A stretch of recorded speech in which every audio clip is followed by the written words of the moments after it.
요한복음 20장 1절에서 10절입니다.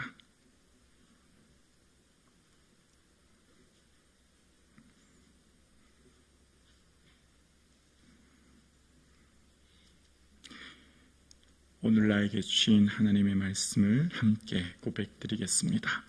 안식 후 첫날 일찍이 아직 어두울 때에 막달라 마리아가 무덤에서 나와 돌이 무덤에서 옮겨진 것을 보고 시몬 베드로와 예수께서 사랑하시던 그 다른 제자에게 달려가서 말하되 사람들이 주님을 무덤에서 가져다가 어디 두었는지 우리가 알지 못하겠다 하니 베드로와 그 다른 제자가 나가서 무덤으로 갈새 둘이 같이 다름질하더니 그 다른 제자가 베드로보다 더 빨리 달려가서 먼저 무덤에 이르러 구부려 세마포 놓인 것을 보았으나 들어가지는 아니하였더니 시몬 베드로는 따라와서 무덤에 들어가 보니 세마포가 놓였고 또 머리를 쌌던 수고는 세마포와 함께 놓이지 않고 딴 곳에 쌌던 대로 놓여 있더라. 그때야 무덤에 먼저 갔던 그 다른 제자도 들어가 보고 믿더라. 그들은 성경에 그가 죽은 자 가운데서 다시 살아나야 하리라 하신 말씀을 아직 알지 못하더라. 이에 두 제자가 자기 집으로 돌아가니라. 아멘. 2012년도쯤 되지요. 신경숙 작가의 엄마를 부탁해라는 소설은 200만 권 이상 팔리게 됩니다. 그 소설에 보면 엄마 박소요가 남편과 함께 서울에 왔다가 서울역에서 그만 실종이 되죠. 그래서 장녀의 관점, 장남의 관점, 아버지의 관점에서 아내와 어머니에 대해 추상하면서 기록하는데 어머니를 우리가 얼마나 몰랐는지 그 어머니의 희생과 헌신에 대해서 잘 알지 못했던 것을 추상하며 기록합니다. 사랑이라고 하는 것은 알므로부터 시작합니다. 사랑한다라고 하는 것은 얼마만큼 아느냐와 매우 밀접한 관계가 있는 것이죠. 우리가 하나님을 사랑한다라고 하는 것은 하나님을 아는 것과 매우 밀접한 관계가 있습니다. 칼빈의 기독교 강요에서 칼빈은 하나님을 아는 지식만큼 우리가 자기 자신을 알 수 있다라고 이야기하지 않습니까? 하나님을 아는 지식을 가지지 못하면 자기 자신에 대해서도 알 수 없다는 겁니다. 우리의 믿음은 하나님에 대한 알과 지식이 천박하면 우리의 신앙생활 또한 천박해집니다. 하나님에 대한 암과 지식이 부족하면 우리의 삶이 하나님을 오해할 수 있고 우리의 삶의 방향이 잘못될 수 있는 것이죠. 그래서 사도 베드로는 그 편지 마지막 구절에 그리스도를 아는 지식에 자라가라 그렇게 하면서 편지를 마칩니다. 하나님을 아는 것, 예수 그리스도를 아는 것이 얼마나 중요한지 몰라요. 그래서 오늘 본문은 우리가 주님을 아는 것, 그러니까 에베소서 4장 13절에 보면 이런 표현이 나오죠. 하나님을 아는 것과 믿는 것이 하나가 되어 그리스도의 장성한 분량에 이르리니라는 표현이 나옵니다.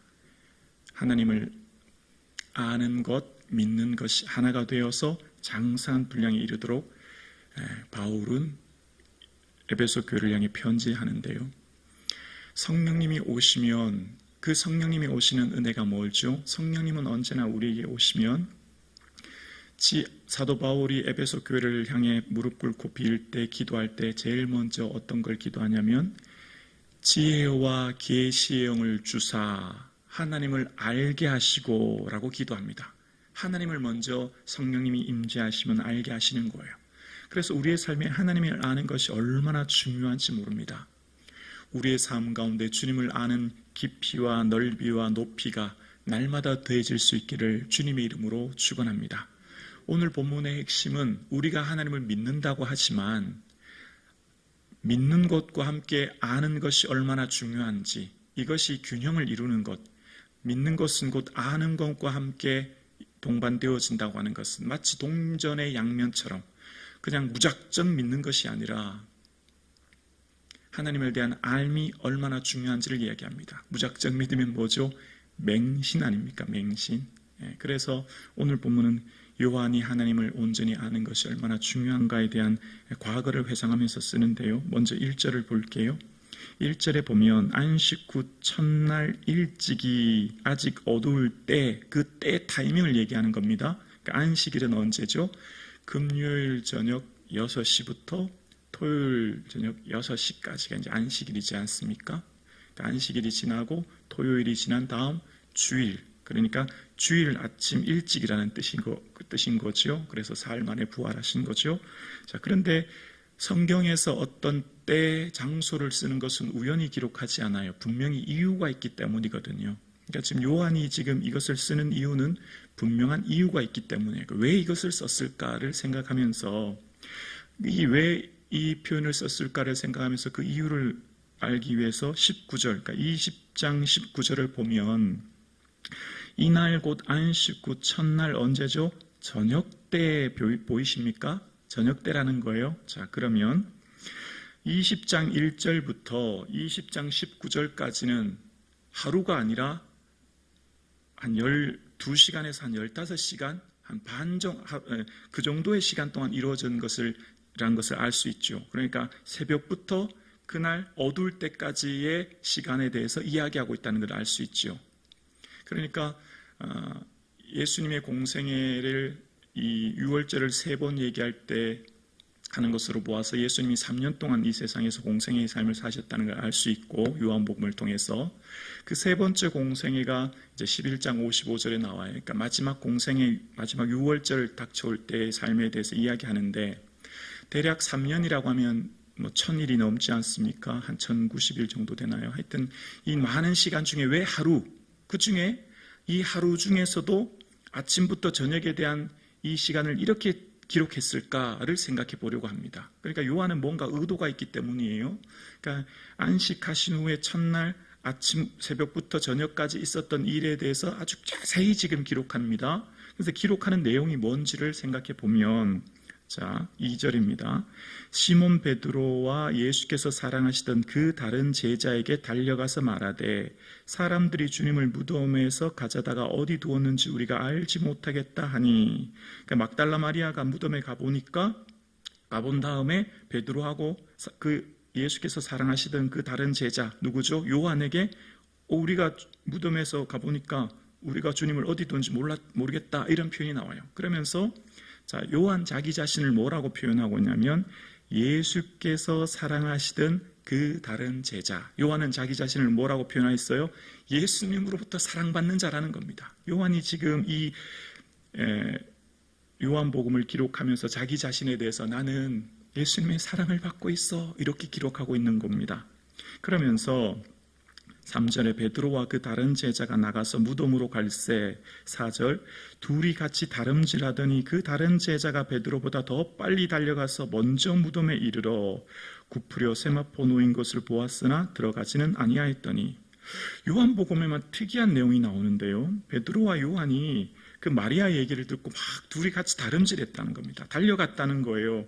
그런데 그 다른 제자가 더 빨리 갔는데 들어가지 않았다는 겁니다. 왜 그랬을까요? 왜 베드로가 좀 늦었을까요? 아마 베드로는 부름받았을 때 장모가 있었다는 것으로 보아 베드로는 어느 정도 나이가 좀 있었던 것으로 추정이 되고, 요한은 도미티아누스 황제까지 살았습니다. 그러니까 AD 90년경에 이 요한복음을 썼기 때문에 이 베드로는 AD 60년 그 네로 황제 당시에 순교했는 것으로 보아 한 30년 정도의 격차가 있는 거죠. 그러니까 과거를 회상하면서 요한복음을 쓴 겁니다. 그러니까 요한은 AD 90년도까지니까 굉장히 나이 많은 시간까지 살게 되었고, 그러니까 지금 이때 당시 요한은 좀 젊은 청년이었을 것이라 그렇게 학자들은 추정해 봅니다. 그러니까 비교적 젊은 요한이니까 좀 더 빨리 도착할 수 있었겠죠. 그런데 도착했는데 요한이 더 빨리 갔는데 들어가지 않았다라는 표현과 함께 어떤 내용이 나오냐면 6절과 7절 시몬 베드로는 따라와서 무덤에 들어가 보니 세마포가 놓였고 또 머리를 쌌던 수건은 세마포와 함께 놓이지 않고 딴 곳에 쌌던 대로 믿었더라 라고 하면서 8절 볼까요? 그때야 무덤에 먼저 갔던 그 다른 제자도 들어가 보고 믿더라. 아마 요한이 들어가지 못하고 망설였던 것은 뭐 성경에 나와 있지 않지만 제가 그냥 말씀을 묵상하면서 이랬을 것 같아요. 정말 주님 부활하셨을까? 주님 말씀하시기를 성전에